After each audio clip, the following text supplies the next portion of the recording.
It's a new parasocial form of trauma bonding, I feel like. As the consumer intellect evolves, as consumers become more savvy and they're more able to detect like blatant marketing ploys, then marketers have to adjust and mutate and evolve their way of marketing so that it's more stealth. There's a term called stealth marketing, right? Where it's like you're watching an advertisement, but you don't feel like you're watching an advertisement. So that's what like so much content these days on social media, like TikTok and YouTube are. And so, yeah, I feel like that's the direction that all content is going essentially. And I feel like it also ties into the whole dead internet theory that's going on, which we won't get into in this video because that would take forever to talk about. But so yeah, I am very wary and it makes me deeply uncomfortable to sink into that pattern. Like I don't want to become a newly mutated rage baiting, intellect baiting type of channel. So there's a bunch of trending topics, like trending conversations that are going around right now, and people have been able to build like new channels out of nowhere that have blown up off of the backs of just off of the clout of the traction that these topics alone are gaining.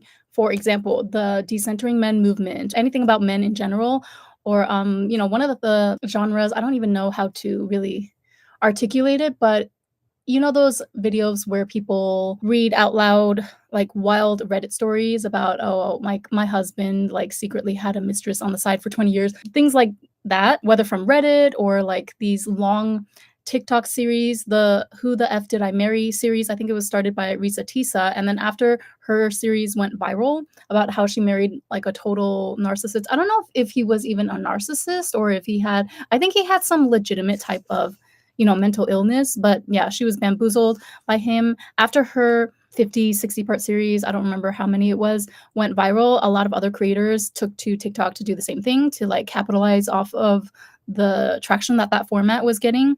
And it's almost like it's a new parasocial form of trauma bonding, I feel like, that is really becoming so prevalent these days. And I really don't want to be a part of that, if that makes sense. And I know that it's inevitable at times to touch on these topics, but when I do touch on certain topics that are trending right now, like decentering men, or what's another one? I don't know, like even just there are also channels centered around like pretty privilege, for example, right? If you're a pretty girl, you need to be careful, you need to watch your back because other girls are not your real friend. Real friends are hard to come by. If a person does these 10 things or 5 surprising signs that they're not your real friend, that type of content, like I just don't want to feed the monster, right? If I have something truly important and unique and valuable to add to the conversation, yes, I will make a video, but I don't want to center my entire channel.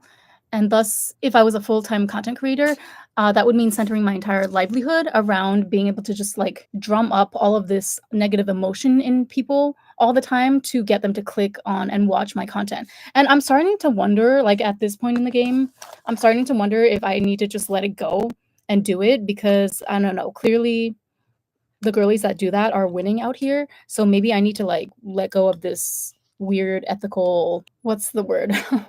Tree branch that I'm hanging onto for dear life, and just surrender to the capitalist tendencies like the rest of them. How the end of my year went and how all of that dysfunction bled into the beginning of this year, and I'm still like floundering in February.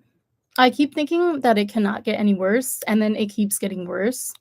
And it's like I'm torn because, again, I told you, I'm not the type of person to just air all my troubles out on the internet. I don't like to present myself as a victim, right? Because I know even now, like with all the things that I'm going through, I still know that I have it better than 95% of people in the world out there. These are first world problems at the end of the day.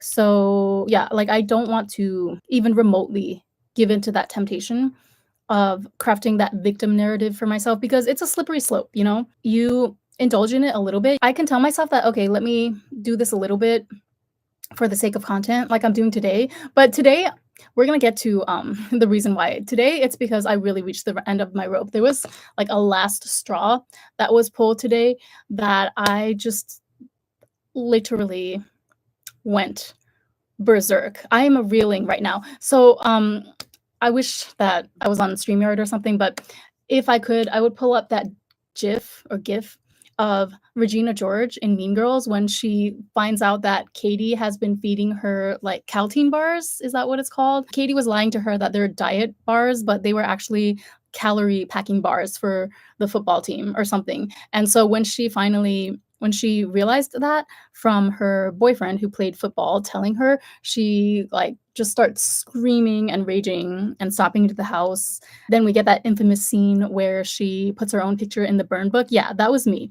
That was me all of last night. But I don't wanna make it a habit, is what I'm trying to get at, because I know it's a slippery slope. If I use the excuse once that I'm gonna do this just for the sake of content, well, before I know it, I'm just gonna become another one of those channels that rehashes the same trauma bonding topic over and over again, and I don't want to contribute to the world in that way. I want to contribute in a positive, savage way. Like, I wanna give you guys savage tools to navigate this crazy world that we live in 2024. That's the whole purpose and premise of my channel, but more specifically my membership. Because, my main channel, I still do mostly, like, makeup reviews and stuff.